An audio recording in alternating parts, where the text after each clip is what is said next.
All right, everybody. Thanks for coming today. We've got a couple beers up here. If anyone needs a beer, don't be shy. Come grab one. We've got Morgan Culhane here today from Content on Draft. Morgan has helped a lot of breweries and businesses with marketing and social media. She's been in the industry for 7+ years, and I know she's got a lot of great tips and information today that can help your brewery thrive. Thanks, Chloe. Can everyone hear me? Yeah. Woo. Okay.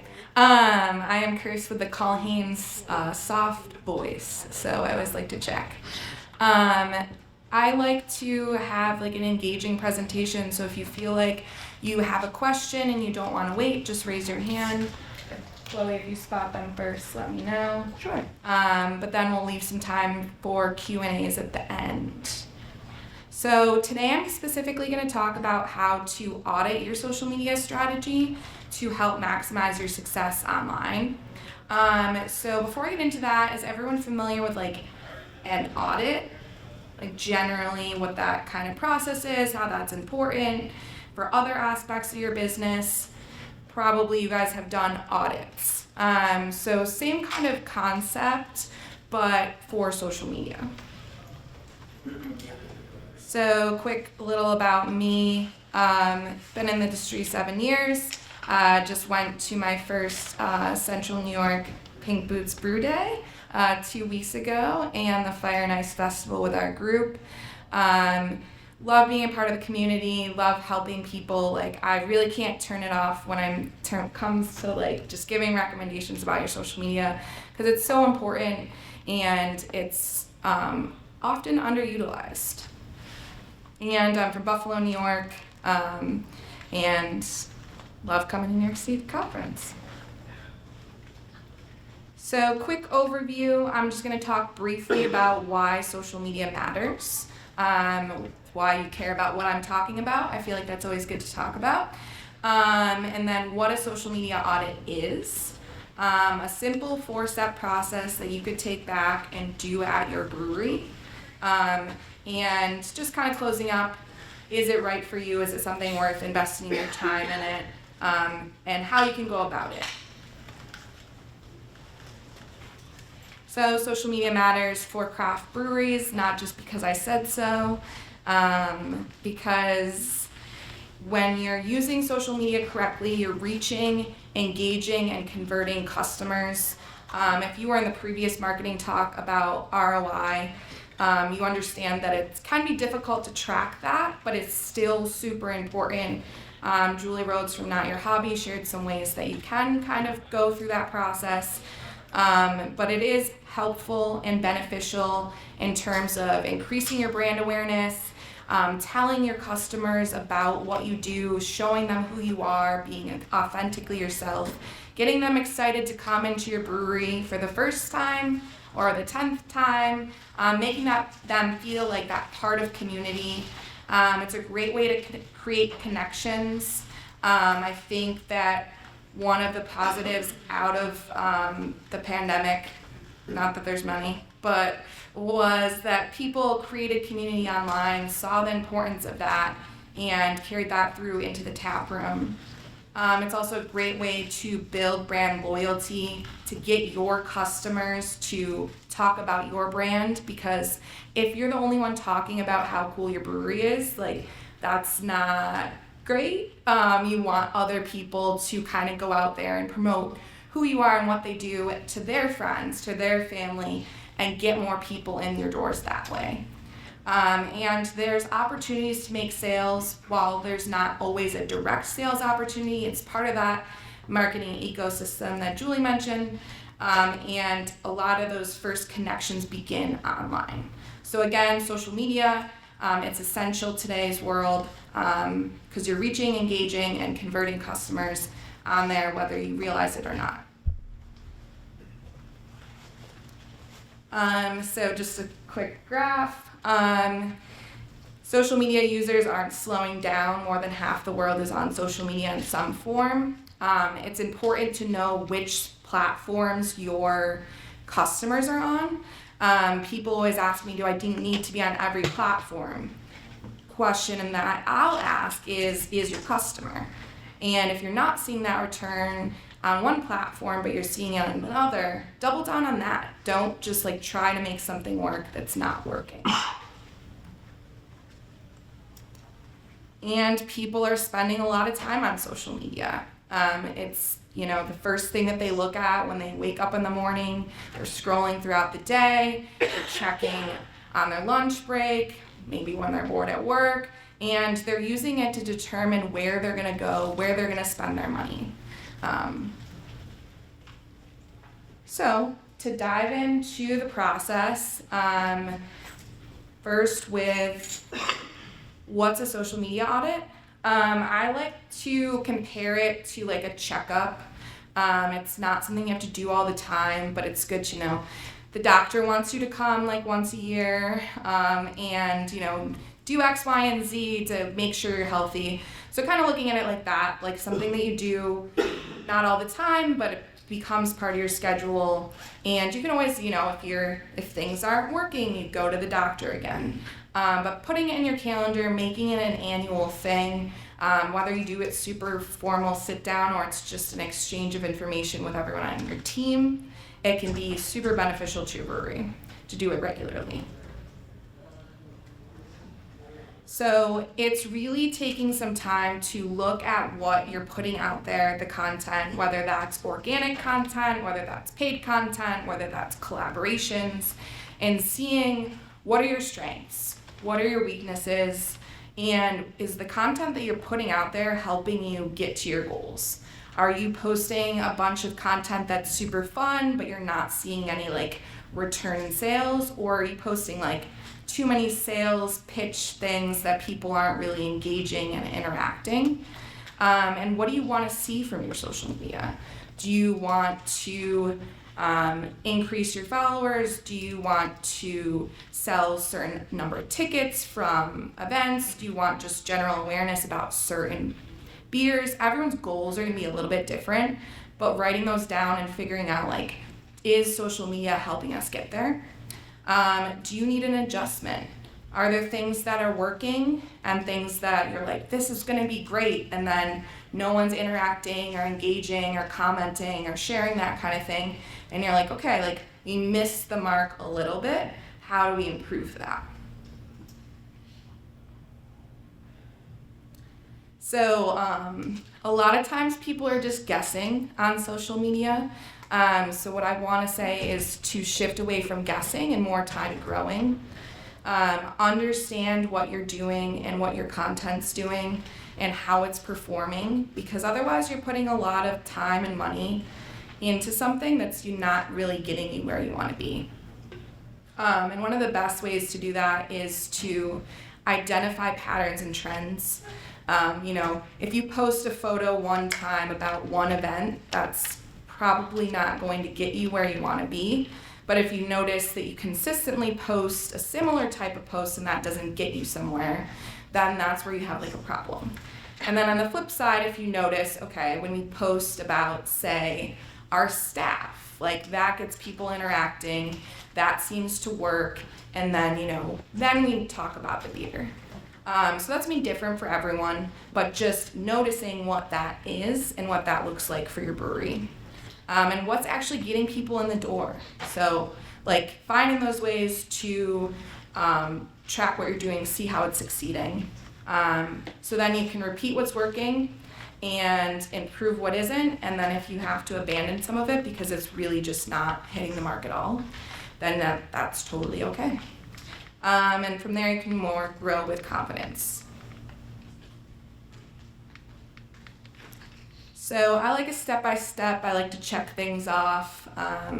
So I kind of broke it down into just 4 steps of where you start, where you're going to end up. So the first step is reviewing, which I touched on a little bit, but it's taking time and setting down those goals. Like, is your goal to start a YouTube channel? Is your goal to grow your Facebook following by X%? Is it to get more engagement? Is it to increase event RSVPs? Like, write some of those down. Don't make it just like let's be better on social media. Like, make it something that you can track, something that, you can come back to and say, we've made progress with this. And, do you know what's working with your posts? Do you know what's not? And do you know why? So that's more specifically post by post. Like, did we set out what we wanted to accomplish with this post? Or do we got to go back and tweak that? Step 2 is comparison. So there's a lot to learn from other people, other brands, your direct competitors. I was having a conversation with another fellow marketer earlier, and she was like, yeah, I feel like I'm stealing, video ideas. And it's like, as long as you're taking that and making it your own, your inspiration, you can learn from what your customers are already responding to on someone else's feed. You don't want to be copying and pasting, which, like, I've seen, but you can get inspiration, put your own spin on it. You can be like, oh, that was a cool idea. How do we take that and make it our own? Because the platform and the users like trends, they like things that they see again and again. So there's a lot to learn from what other people are doing. There's also a lot to learn about what people are doing poorly.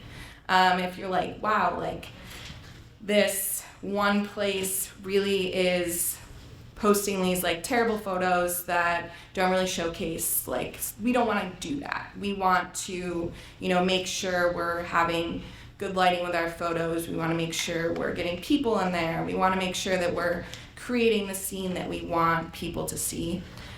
So just taking that information, looking at a couple places that you are like, they're doing a great job, and then some other places where you're like, okay, this is kind of a missed opportunity. How could we do that but do it better? And then step 3 is analyzing. So you can like talk about all that information all day, but if you don't sit down and determine like, okay, which posts are reaching more people from your analytics, which posts are engaging more people, are you getting more people to visit your profile? Are you getting more people to click on your links? And then figuring out, okay, when you post a certain type of post, that drives more people in. Like, identifying what those common trends and patterns are. And the 4th step is taking action. So this is the most important step, and I feel like people don't always get to that step. You want to set those meaningful goals, identify how you're going to reach them in a step-by-step plan, what you're tracking and why, and when you're going to come back and like evaluate all of that information. So who needs an audit? Probably everyone. It's something that even like as someone in the field, like I want someone to look at my social media and give me their perception on it as well.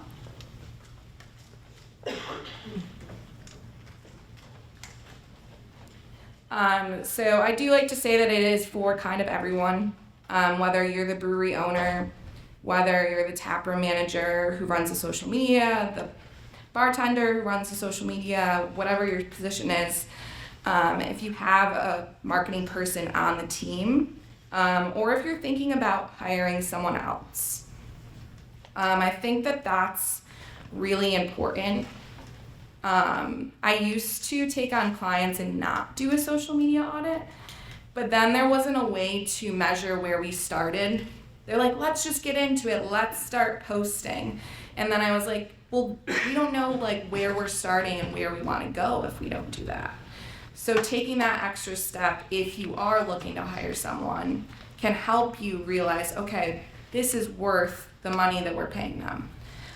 So that's probably the best, like most important time if you're bringing someone onto the team to do that. But if you have someone on your team and you're like, we're here, we want to be here, doing the audit can be really beneficial as well.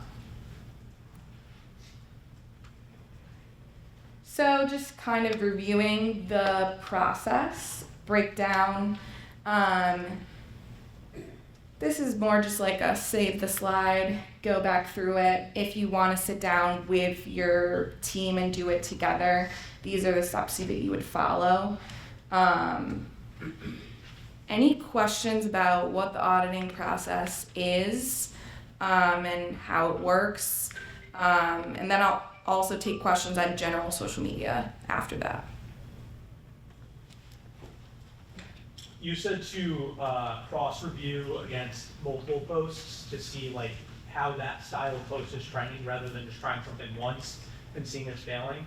Do you have any guidelines on how much you should try something before saying this course isn't working? Is it dependent on how many followers you have, or like what's your gauge for, okay, I've tried this 3 times, that's not working versus maybe 10 times? Yeah. I would say 10 is too many. Okay. You know, you're kind of pushing it at that point. Yeah. But I think having somewhere between like 3 to 5 is a good measure of like, it depends on how often you're posting. If it's gonna take you like a really long time to get to that number, like, but I'd say like if you try something for a month, you're trying it like once a week consistently, not seeing it, that's a good kind of baseline for Okay. that. Cool, thank you. How often should you post? Very common question. Everyone thinks there's like this like magical number that if you post X amount of times at X time, you're gonna go viral and everyone's gonna storm down the doors. I don't believe that. I mean, I think it happens few and far between, but I say post consistently before you choose how many times you're posting. So if you can commit to posting 3 times a week, you know, you're gonna do it 3 times a week, every Monday, Wednesday, Friday for a month. That's better than posting 7 days a week, taking a week off, like going back and forth and being kind of wishy-washy. So like and when you start to see results, then increase posting. And then if you start to see, okay, we're kind of splitting those results now, you can kind of move backwards. But I'd say like trying that throughout a month is a good measure of that. But give yourself an attainable goal. If you haven't been posting at all, or you've been posting 3 or 4 times a month, don't make your goal 7 days a week. Make it 3. Okay, so when you, like for instance, Instagram, you have all these posts, is there like too many posts to have? Because I've seen people like clear out their Instagram. They have 1,000 photos, and the next thing you go on and there's like 5. So is there like a reason behind that?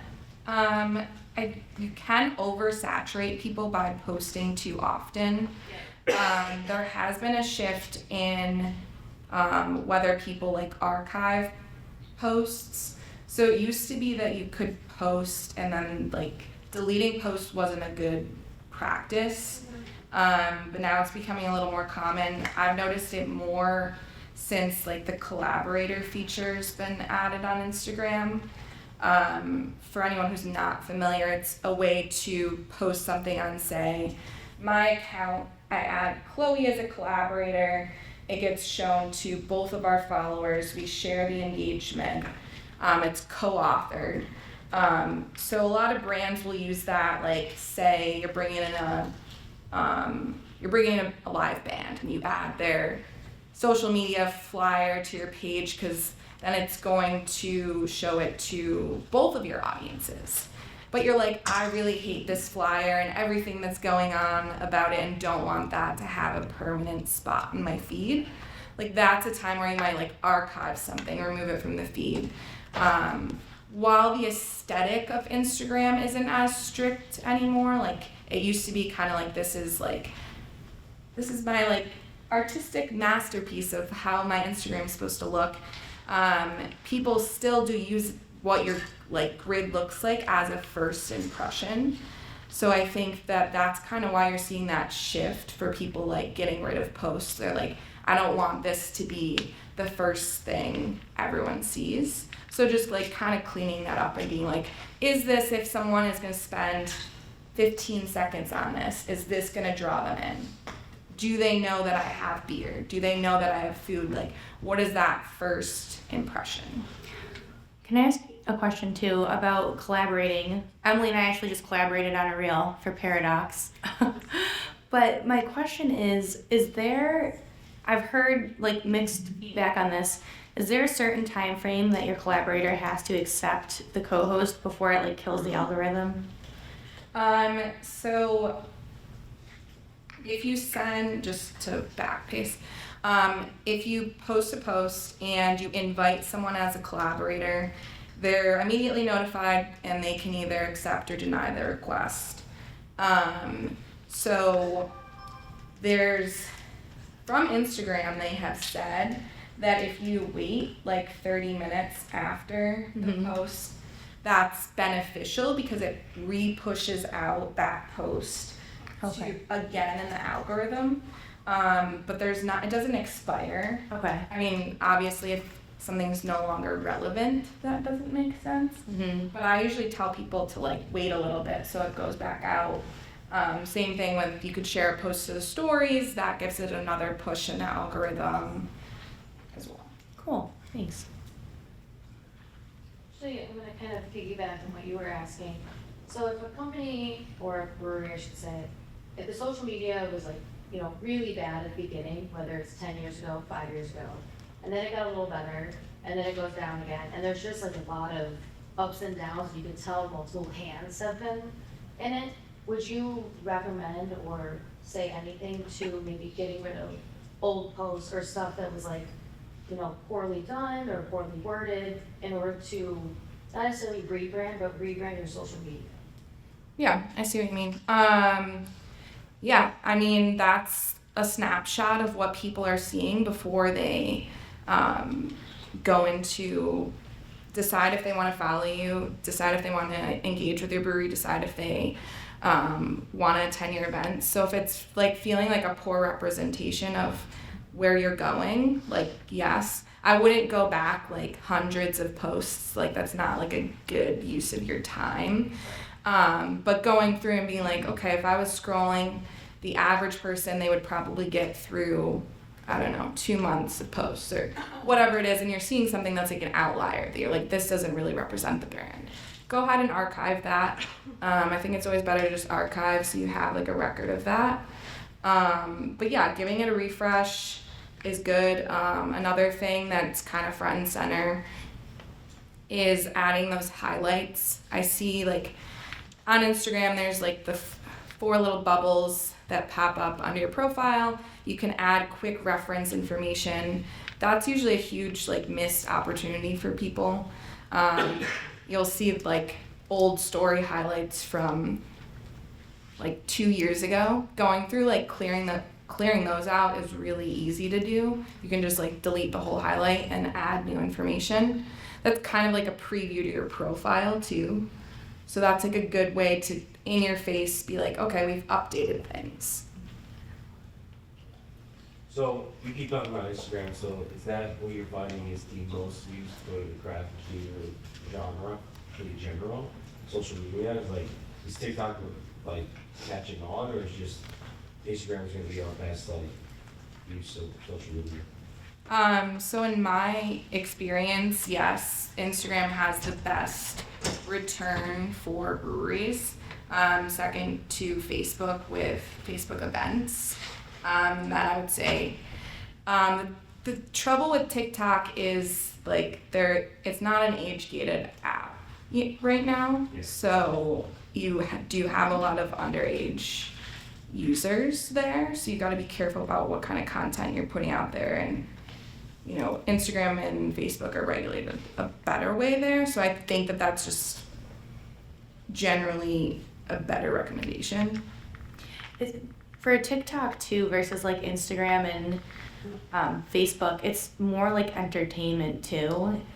So Right. it's like a whole different It's a beast. whole- Like, I see a lot of people just kind of try and make Instagram reels and put them on TikTok, and like they're 2 totally different apps. So people expect different content, when they're scrolling TikTok versus Instagram Reels.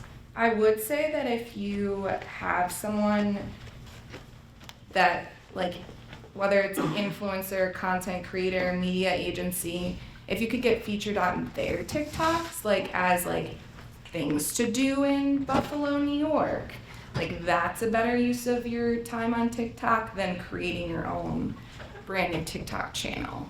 Because it does still need to be like very entertainment focused. So if you can get someone else to do it, that's great. I mean, Manny's very entertaining, but it's not always easy for everyone. Yeah. No, I mean, Go. Finish up. no, it's like, cause you go live on TikTok after 1,000 followers and like, I've like grew and just had it on and kind of like fly on the wall kind of thing. The only problem I saw there is there are people from other countries watching, so what's that gonna do for my ROI at all? Right. So it's like, it's a very exhausting thing to do, just waste. Like, yeah, it's cool, I got a bunch of hearts, but like, Did those it? people are Yeah. not letting into my, Yeah. brewery having fun. Yeah. The algorithm's not as like fine-tuned, is it? That's kind of the major takeaway when it comes to exactly like who's watching it and are they gonna ever come into your brewery? Do you do those kinds of videos on your Instagram or Facebook? I just find out like, even if we do, if I go live on Instagram, it's not the same, like, you got it, it's different, like, you can fly the wall doesn't really work exactly on Instagram, most of your followers are following you, right, so they won't want information that's going on, but, it seems, it's like, just trying to play A/B testing. Is Okay. what's going on. So, I feel like it kind of depends on your content too. Like we've done some like library feeds and people kind of don't care, but Yeah. when we have like our Sunflower Festival, we drive around the UTV and like just the cameras rolling around like a field of sunflowers, it like just goes wild. So I Yeah. feel like it sort of depends on what you're. Yeah, we went live with puppies, of course, don't we? Yeah. Yeah, right. I'm walking away. What the process of brewing is, or like Yeah. it's old to them now, because brewing is like premature. I don't know. Yeah. Like, Yeah. It's also just short attention span, like a lot of times. yeah, It's it's like, hours, right? So- yeah. I mean, they figure they say like the average, we do scroll 150 pieces of content like a day, which is crazy. Yeah. We're taking all this time to post something and like, they just forgot. Yeah. Yeah. Yes. Yeah. Yeah. That's why I have balloons thrown in my face. How do you recommend like tapping AI to help you come up with like idea generation or strategies? Because like one of the things we face is just like I never see Facebook or Instagram again. Like it'll be too soon. Seriously, you know. No, I absolutely recommend and use AI for brainstorming, inspiration. Like when I'm stuck on a caption, like having it, the better you can train AI to know your brand, like the best way that you could use AI is really to figure out, like you need to feed it information, like here's my brewery, this is who I'm talking to, this is where we're located, this is what we're trying to accomplish, these are our brand values, this is what we offer. And then, like, once it has that preliminary information, then get it to give you ideas and themes and inspiration and help refining captions. But don't, like, be like, write my 10 captions for the month, like, and just copy and paste. Because there's easy ways for that to be recognizable. It's not authentic to you. Mhm. Your biggest asset online is you and your brand. So to take it and make it completely cookie cutter with your voice is like not great. Yeah, and it's like How to Train Your Robot. Like you have to tell it what you don't like too.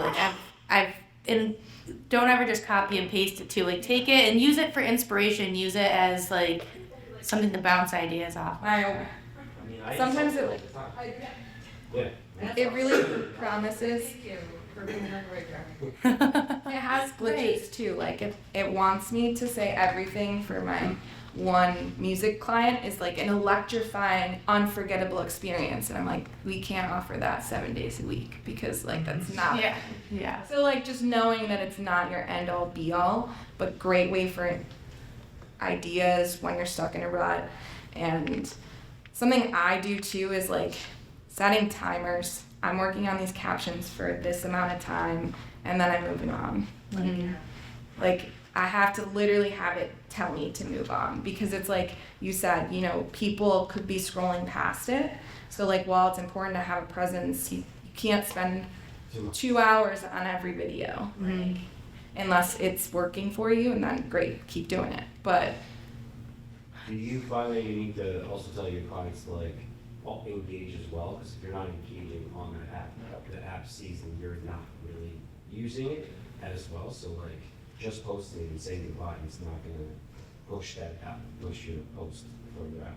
yeah, I mean, the biggest thing that I see is when people are like, why aren't we getting any engagement on our posts? I'm like, are you asking for it?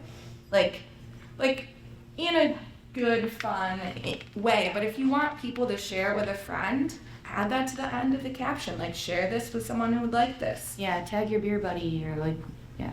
Switch it up. Don't do it all the time like that. And then also, are you asking and letting your regulars know that that's important? Are you telling your staff? Like, when I work with a new like client, I'll be like, can I have a meeting with the staff? And I'll sit down and be like, hey, like, you are in no way obligated to do any of this, but this like could really help increase sales. You are our biggest assets, and people come here because of you. So whatever you're comfortable with on social media, whether that's, you know, just sending out a couple invites to like the Facebook page or follow the Instagram account, or, you know, they want to do their own video and it's like, hey, it's Nick, I just brewed this like new beer, like come check it out. Whether that's just sharing things, going on and spending some time engaging, having them send it to people, like whatever that is, like you can use your staff in that way. And people don't know exactly who, the algorithm doesn't know that your staff is liking and commenting. Like, it's seeing it as engagement and seeing it as conversation. So wait, back in the Yeah, back. so I just want to get back to TikTok real quick, because you see a lot of ads on TV now and say, I just created this new scone at a bakery, a dragonfly scone, and I just did $25,000 yesterday in business. Or I have an auto mechanic and all my clients use TikTok, and that's how I generate all my clients. So, yeah, I don't use TikTok. I don't know anything about it. My kids use it. They love it. You don't use it more? Not even the dogs? No, not for the dogs. So I'm kind of confused about, you know, we're in the craft business, so it's like 21 and over, but you're saying it's more for the younger kids. But I see all these ads on TV about all these businesses. So what is it? Is it for the younger kids, or is it like Facebook used to be for the younger kids and now the older folks use it and so the younger kids don't use Facebook? So I'm kind of confused. Fair. Which is the first time. Yeah. So it's younger kids are turning 21. Yeah, so that is, Unfortunately, that makes you go. that is the tricky part, is that they are gonna become the customer. I just struggle with the way that the platform is set up to suggest that you put a lot of marketing spend into that unless you've really already maximized everything else. So like there are businesses that try to get into it. It works for some businesses. I haven't seen a lot of breweries seeing return on that. I don't know how do you feel about it, Julie? I mean, if you're New Belgium and you're cranking thousands of dollars into it for brand awareness, it can go a long way. But like if you're selling scones, like it's not alcohol, like you can buy something from somebody immediately. So like the ROI is justified, you know what I mean, for us, but the alcohol bit is like the biggest issue. These ads are showing, you know, CRP companies, automobile companies, auto mechanics, you know, Yeah. on TV saying, you know, I rely on TikTok for my customers to come in here and get and tune up.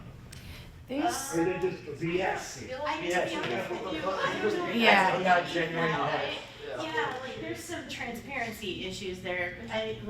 I mean, Morgan, you and I are always on the same page Yeah. about this kind of stuff. Like, there's always a secondary story to like some of those case studies. It's a lot of clickbait, you know what I mean? So like you got other things going on in the background. Yeah, you gotta dig a little deeper. Like, yeah, they're probably getting money, but they're probably listed on like TikTok Shop. They're probably doing like sponsored posts. You can probably click to buy something or click to, and we don't have that luxury. You know, Right. in our industry, just doesn't work that way. And it's not like to say you shouldn't try TikTok at all. Like it's good to understand and know these new platforms and how they work, especially because the younger demographic is going to become our audience. But like focus on where you know people are who can come into your tap room first, and then if you have extra time, like take a look at TikTok, see what you can put up there. It's not a bad thing to at least have an account, but I definitely see what you're saying with investing a lot of time and energy into it unless you really know what you're doing on the other top two platforms first. Oh, you know what, I think, I just thought about this, sorry to interject. Yeah, that's, There's hopefully y'all are on LinkedIn. Y'all know about dosed, like infused beverages and stuff like that. If anybody's familiar with the brand Breeze, does anybody know Breeze? It's like fairly new, it's got like mushrooms and all kinds of stuff. Anyways. The guy that owns that is named Aaron, and he's very transparent on LinkedIn. He posts like his ad spend. I don't know if you've seen that, but it's crazy. But you'll see, like, for him to do like $2 million in sales, he's spending like over $1 million on ads. So if that gives you a frame of reference, I know that's really big, but like if anybody wants a frame of reference for like how much you have to spend to like actually make money on these platforms, that's a good way to follow him. He updates his ad spend every month, just so you'll know. It has like complete details of everywhere that he advertises. well, and It's kind of interesting. That is interesting, yeah. Yeah. I'll say too that like, if you've exhausted how you feel like with Facebook, Instagram, like have you gone into paid on those platforms yet? Like I would do that before going to TikTok, even if it's smaller spends. Right there, girl in purple. Sorry. So I struggle a little bit with social media, one, because I hate it, but also I feel like when you do Instagram and stuff, it's like people come into you, follow you, because they want to see updates and stuff. But I don't necessarily feel like new people look at it and are like, I want to go there. Instead, they like Google you, they see your reviews, they're like, oh, they have so many stars, I want to try them out. So sometimes, like outside, I also do hair. So like, I don't ever get someone who's like, I saw on Instagram, so I'm curious. I read your Google review, so I'm here. So like, sometimes like you really need to put so much effort into social media if you're like, you can rely on things like Google reviews, which I feel like actually brings in people. But Google itself could be a social media, right? Your business page could be your social media as well, Yeah, because it you could is. post on that. So if you're getting it through Instagram, you should also be focusing on your business listening on Google, because that's gonna get you a lot of SEO. And it's also, if people are going there, then you should be focused on posting on that, like new event, new offer, because they have all that available, and new pictures should go on there. I think that's where you're seeing most traction coming from. But I wouldn't say no to Instagram, because it got them to that Google page, which technically is like your website.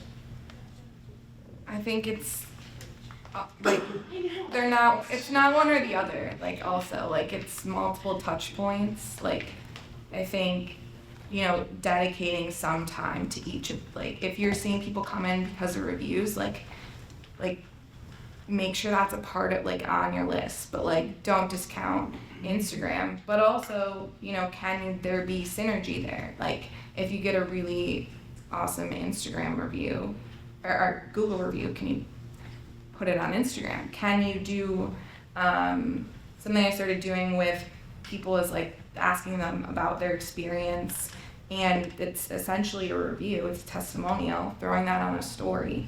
Like I'm not gonna put that in Google, but like using like, okay, this is working, people love to share their experience, like how do we do that multiple ways? Just piggybacking off of what she was saying, if you were saying like a Google review when someone comes to your tap room, in your tap room you should have signage all over to say follow us on social, have your tags in the bathrooms, behind the stalls, because you have a customer already in your tap room not following you, you've gained the customers. So it's easier to require them to come back than to find someone on social and get them to come to the tap room in the first place. So definitely make sure to just have your signages around the brewery to then convert to social. And getting that social media count there does help. Yeah. The count, yeah, it is fun. People want that. Peop- count. yeah. They want to make sure that the next big number. We get a guy that comes in, unfollows and follows all the Oh, to try and be that person.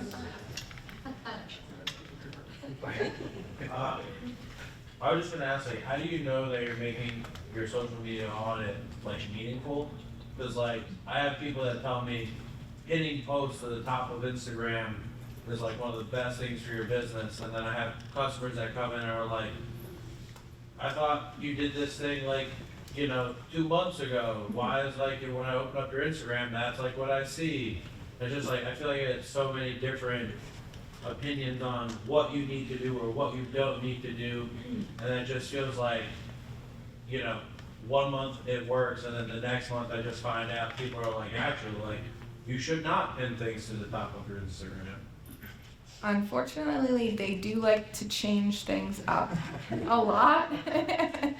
I can't change that. But I mean, I think that it's a matter of checking in on that, seeing what other people are doing, seeing what's working, getting that feedback, adapting to that. And I mean, whether you pin a post or not on Instagram is like a small portion of like your marketing success online.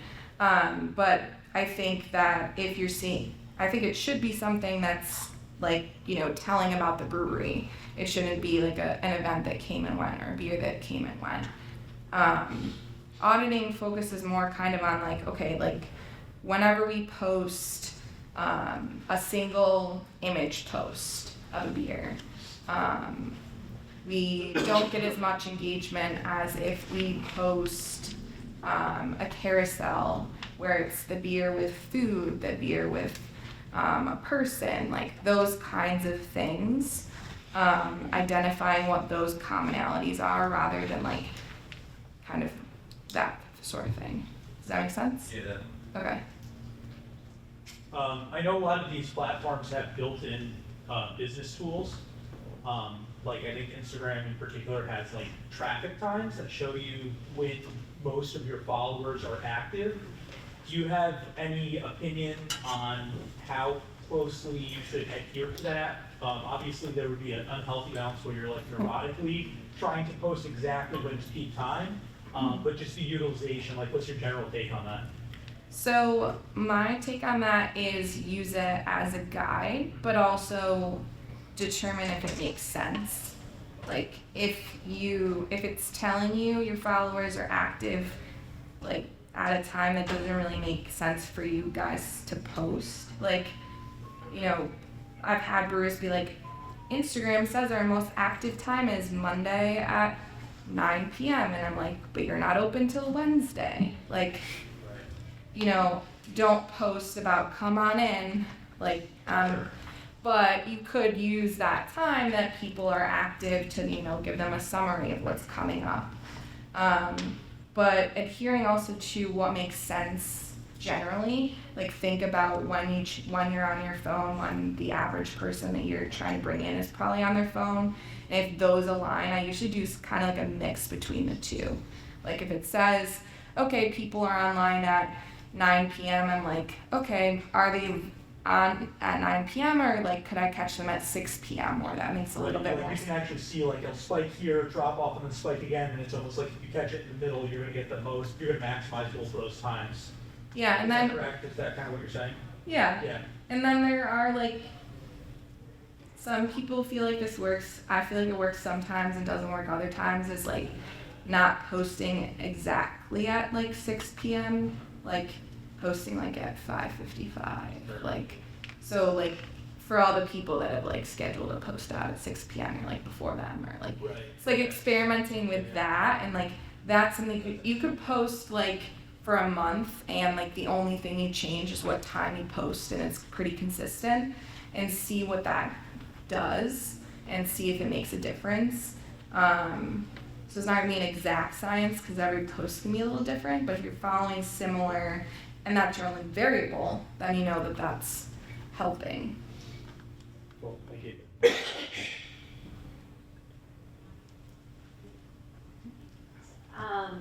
And maybe I'm the only one who struggles with this, but how common are social media employee policies? I struggle with, there's a release coming out, or maybe the label's not done yet, and I have, really well-intentioned employee who's just really excited about this beer that's coming out, and they go ahead and jump the gun. Do you have any, I don't want to sound uptight, don't post guys, but at the same time, I don't want the SLA to be upset, or I want to be able to control the release myself, so how does that happen?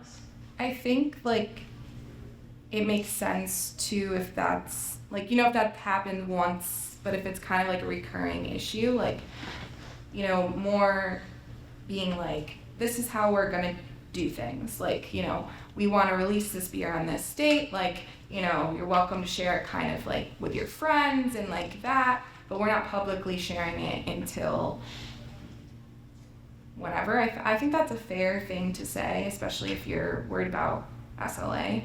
But I also think it's if you're trying to build hype about something and then people are sharing it haphazardly, you kind of lose the excitement of the hype. So, as the owner, it's your brand, it's your accounts,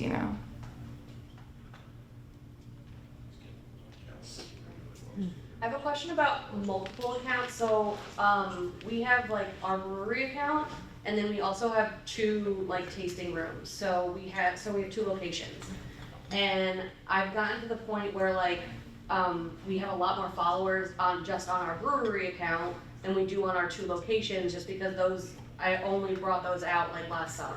Okay. So I don't have as many followers on our two locations yet. I've pushed it, but I still, because we want to try to get our brewery to be mostly beer posts and not what's going on in the different locations.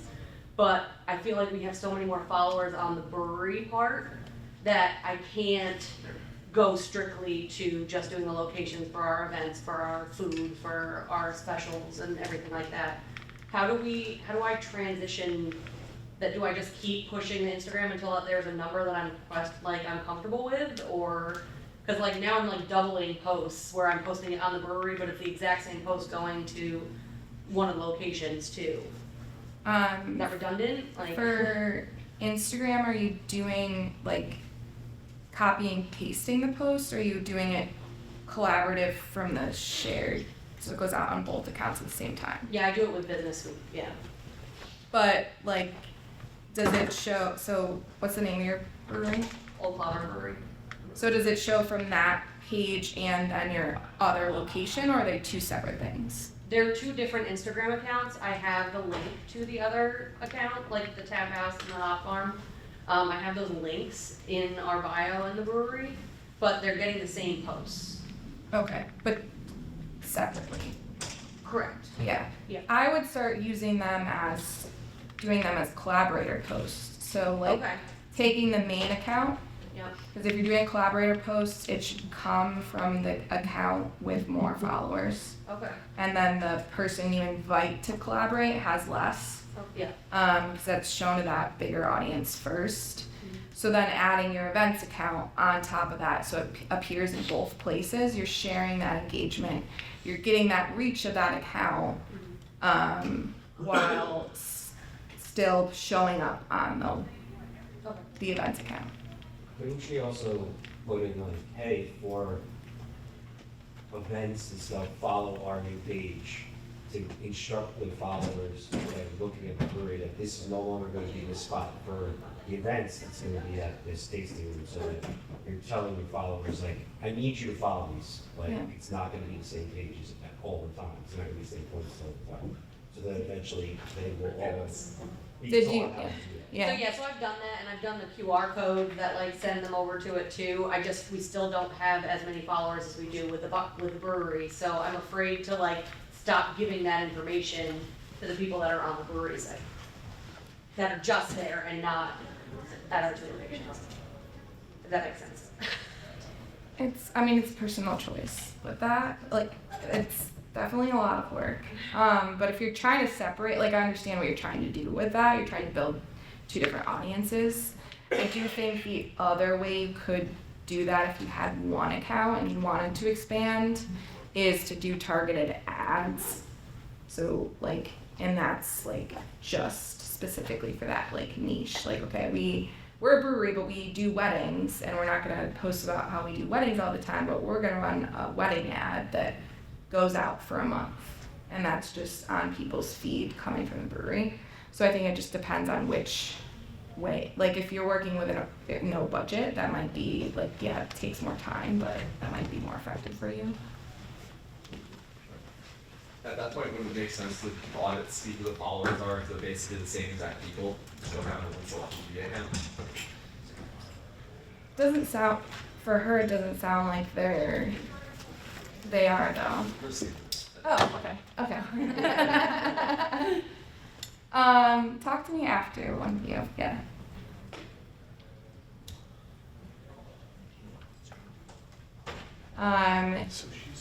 Does anyone want a quick social media audit on their Instagram?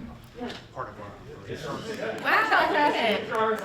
you got a ton of volunteers. Yeah, okay.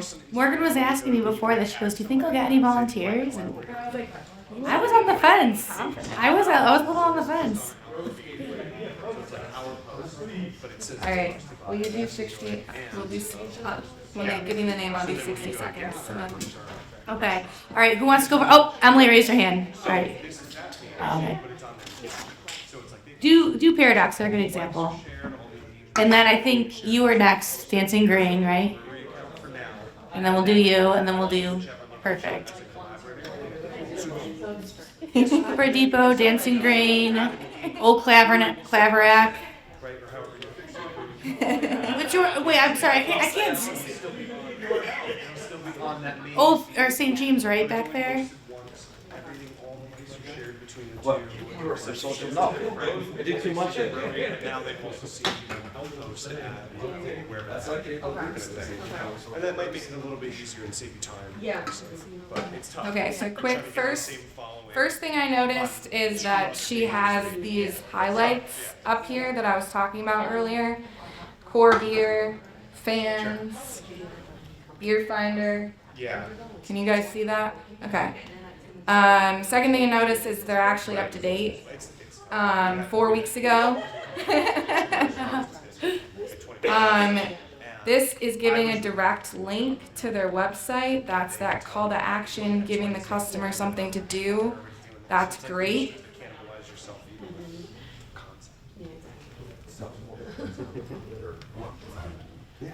So the only thing that I've pinned is that very first post, which is like about, which basically is like, this is Paradox and here's our core values and what we do about it. Post anything.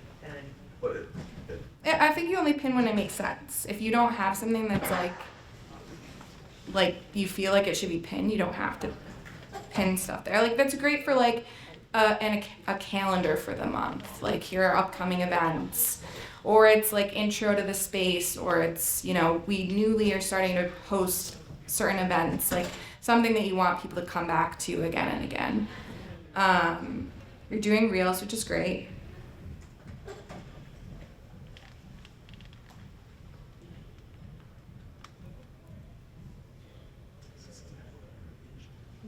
I want to see more people.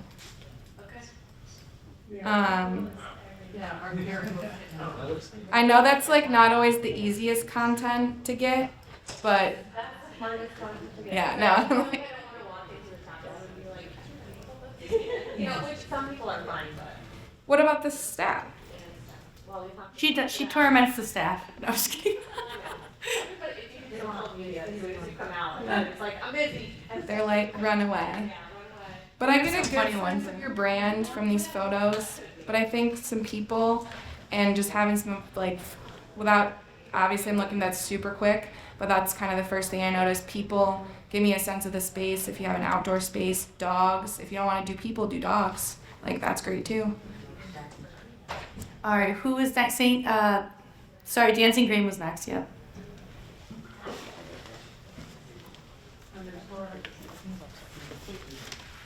Fun.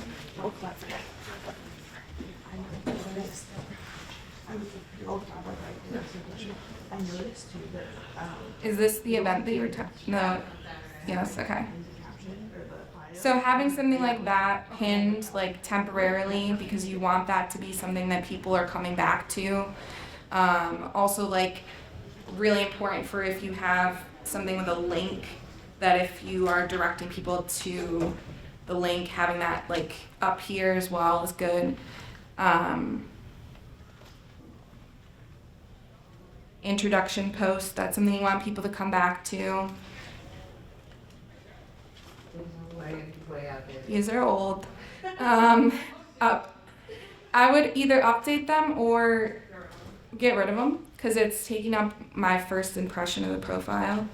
Also, as a side note, they are discussing moving them.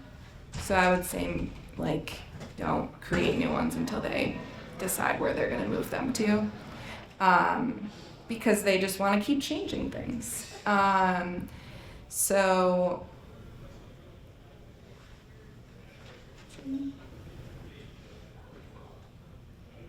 more video.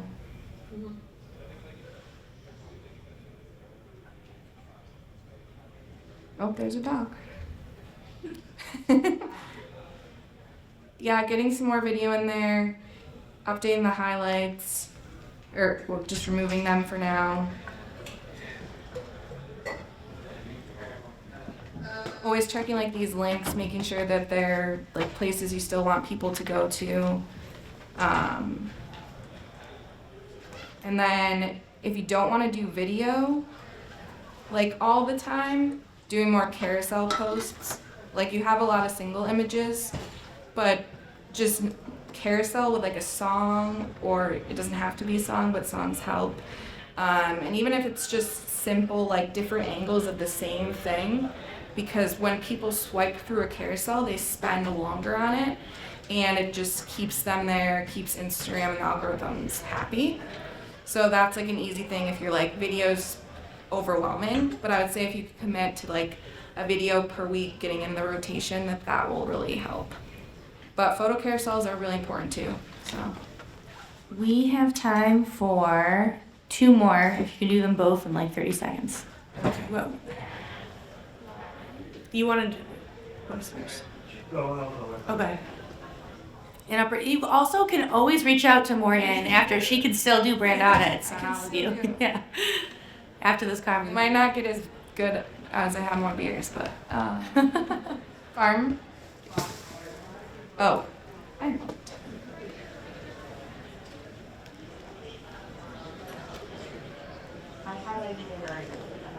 Okay, so we'll skip that part.